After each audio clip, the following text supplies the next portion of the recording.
யாக்கோபு தன் குமாரரை அழைத்து, நீங்கள் கூடி வாருங்கள், கடைசி நாட்களில் உங்களுக்கு நேரிடும் காரியங்களை அறிவிப்பேன். யாக்கோபின் குமாரரே, கூடி வந்து கேளுங்கள், உங்கள் தகப்பனாகிய இஸ்ரவேலுக்கு செவி கொடுங்கள். ரூபனே, நீ என் சிரேஷ்ட புத்திரன், நீ என் சத்துவமும் என் முதற் பலனுமானவன். நீ மேன்மையில் பிரதானமும் வல்லமையில் விசேஷமுமானவன். தண்ணீரைப் போல தளம்பினவனே, நீ மேன்மை அடைய மாட்டாய். உன் தகப்பனுடைய மஞ்சத்தின் மேல் ஏறினாய், நீ அதை தீட்டுப்படுத்தினாய். என் படுக்கையின் மேல் ஏறினானே. சிமியோனும் லேவியும் ஏக சகோதரர், அவருடைய பட்டயங்கள் கொடுமையின் கருவிகள். என் ஆத்துமாவே, அவர்களுடைய இரகசிய ஆலோசனைக்கு உடன்படாதே. என் மேன்மையே, அவர்கள் கூட்டத்தில் நீ சேராதே. அவர்கள் தங்கள் கோபத்தினாலே ஒரு புருஷனை கொன்று தங்கள் அகங்காரத்தினாலே அரண்களை நிர்மூலமாக்கினார்களே. உக்கரமான அவர்கள் கோபமும் கொடுமையான அவர்கள் மூர்க்கமும் சபிக்கப்பட கடவது. யாக்கோபிலே அவர்களை பிரியவும் இஸ்ரவேலிலே அவர்களை சிதறவும் பண்ணுவேன். யூதாவே, சகோதரரால் புகழப்படுபவன் நீயே. உன் கரம் உன் சத்துருக்களுடைய பிடரியின் மேல் இருக்கும். உன் தகப்பனுடைய புத்திரர் உன் முன் பணிவார்கள். யூதா பாலசிங்கம், நீ இறை கவர்ந்து கொண்டு ஏறிப்போனாய். என் மகனே, சிங்கம் போலும் கிழச்சிங்கம் போலும் மடங்கி படுத்தான்.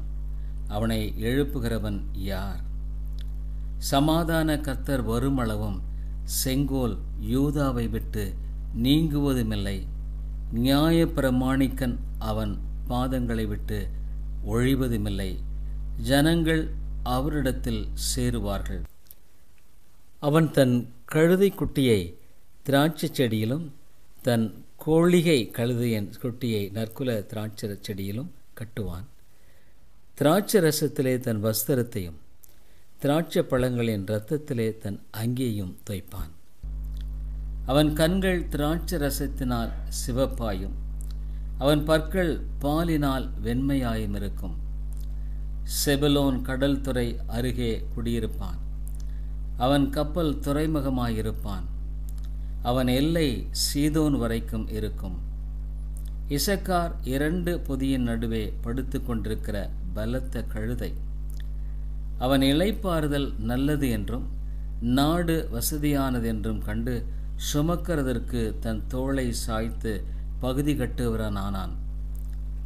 தான் இஸ்ரவேல் கோத்திரங்களில் ஒரு கோத்திரமாகி தன் ஜனத்தை நியாயம் விசாரிப்பான்.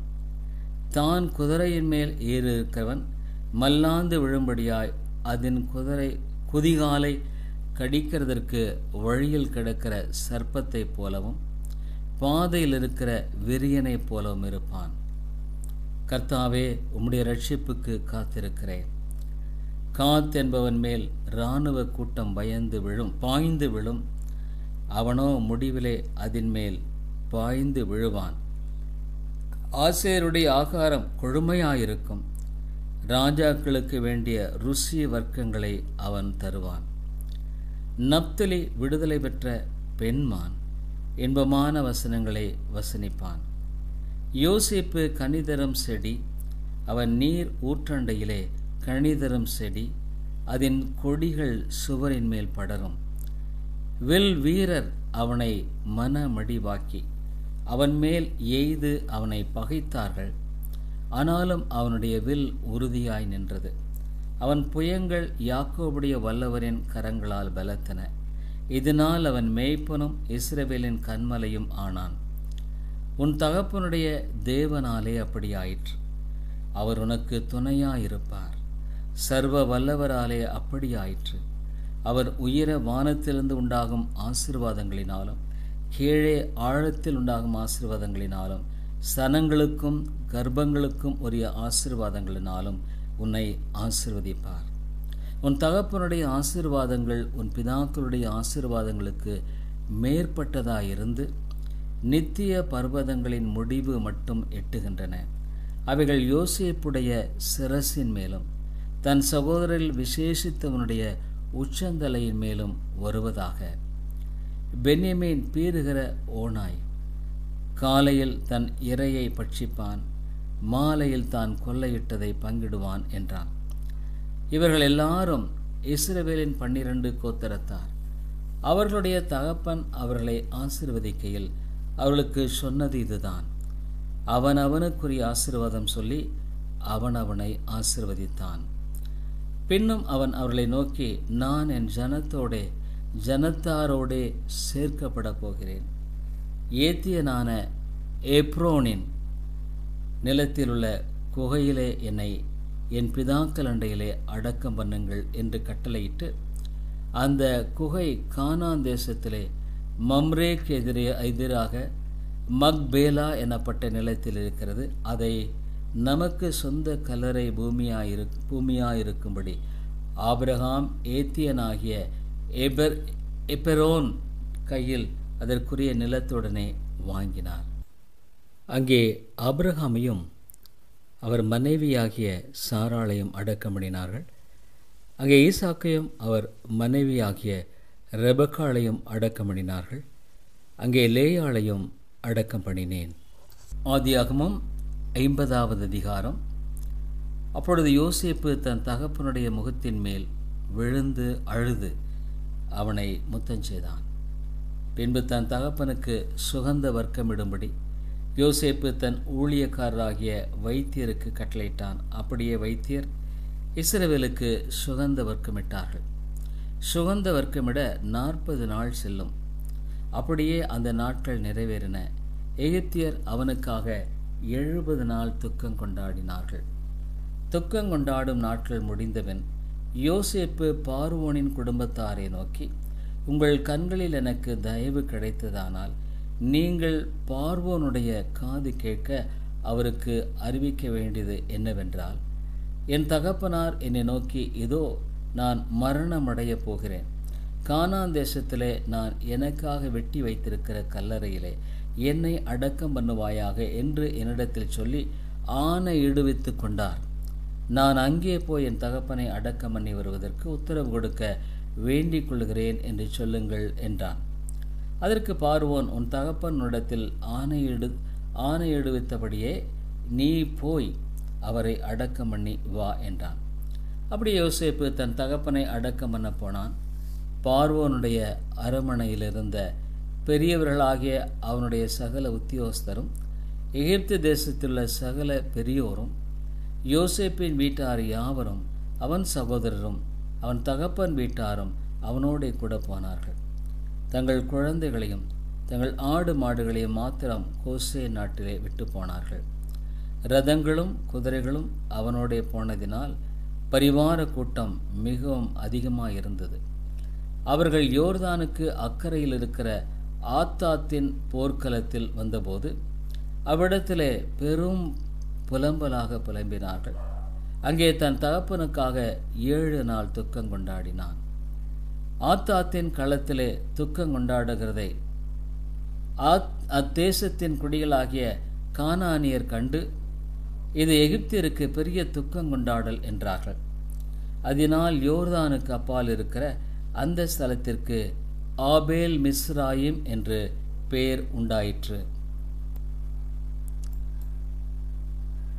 ஆத்தாத்தின் களத்திலே துக்கம் கொண்டாடுகிறதை அத்தேசத்தின் குடிகளாகிய கானானியர் கண்டு, இது எகிப்தியருக்கு பெரிய துக்கம் கொண்டாடல் என்றார்கள். அதனால் யோர்தானுக்கு அப்பால் இருக்கிற அந்த ஸ்தலத்திற்கு ஆபேல் மிஸ்ராயிம் என்னும் பெயர் உண்டாயிற்று. யாக்கோபின் குமாரர் தங்களுக்கு கட்டளையிட்டிருந்தபடியே அவனை கானான் தேசத்துக்கு கொண்டு போய் ஆபிரகாம் மம்ரேக்கு எதிரே இருக்கிற மக்பேலா என்னும் நிலத்திலே தனக்கு சொந்த கல்லறை பூமியாக ஏத்தியனாகிய எப்ரோனிடத்தில் வாங்கின நிலத்தில் உள்ள குகையிலே அவனை அடக்கம் பண்ணினார்கள். யோசேப்பு தன் தகப்பனை அடக்கம் பண்ணின பின்பு அவனும் அவன் சகோதரரும் அவனுடைய தகப்பனை அடக்கம் பண்ணுவதற்கு அவனோடு கூட போனவர்கள் யாவரும் எகிப்துக்கு திரும்பினார்கள்.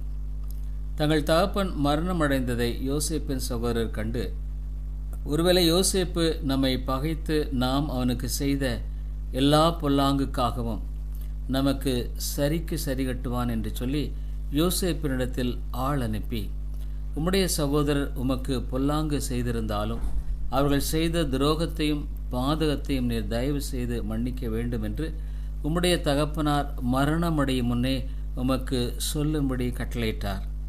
ஆகையால் உம்முடைய தகப்பனாருடைய தேவனுக்கு ஊழியக்காரராகிய நாங்கள் செய்த துரோகத்தை மன்னிக்க வேண்டும் என்று அவனுக்கு சொல்லச் சொன்னார்கள். அவர்கள் அதை யோசேப்புக்கு சொன்னபோது அவன் அழுதான். பின்பு அவனுடைய சகோதரரும் போய் அவனுக்கு முன்பாக தாழ விழுந்து, இதோ நாங்கள் உமக்கு அடிமைகள் என்றார்கள்.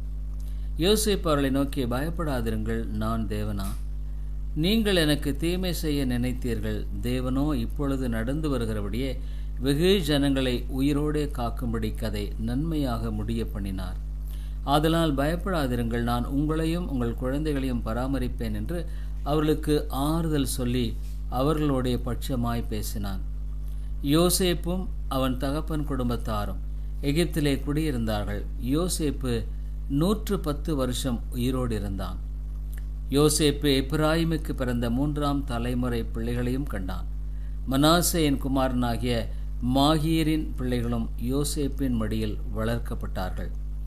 யோசேப்பு தன் சகோதரரை நோக்கி, நான் மரணமடையப் போகிறேன், ஆனாலும் தேவன் உங்களை நிச்சயமாய் சந்தித்து நீங்கள் இந்த தேசத்தை விட்டு தாம் ஆபிரகாமுக்கும் ஈசாக்கும் யாக்கோபுக்கும் ஆணையிட்டு கொடுத்திருக்கிற தேசத்துக்கு போக பண்ணுவார் என்று சொன்னதுமன்றி, தேவன் உங்களை சந்திக்கும் போது என் எலும்புகளை இவ்விடத்திலிருந்து கொண்டு போவீர்களாக என்றும் சொல்லி யோசேப்பு இஸ்ரவேல் புத்திரிடத்தில் ஆணை எடுவித்துக் கொண்டான்.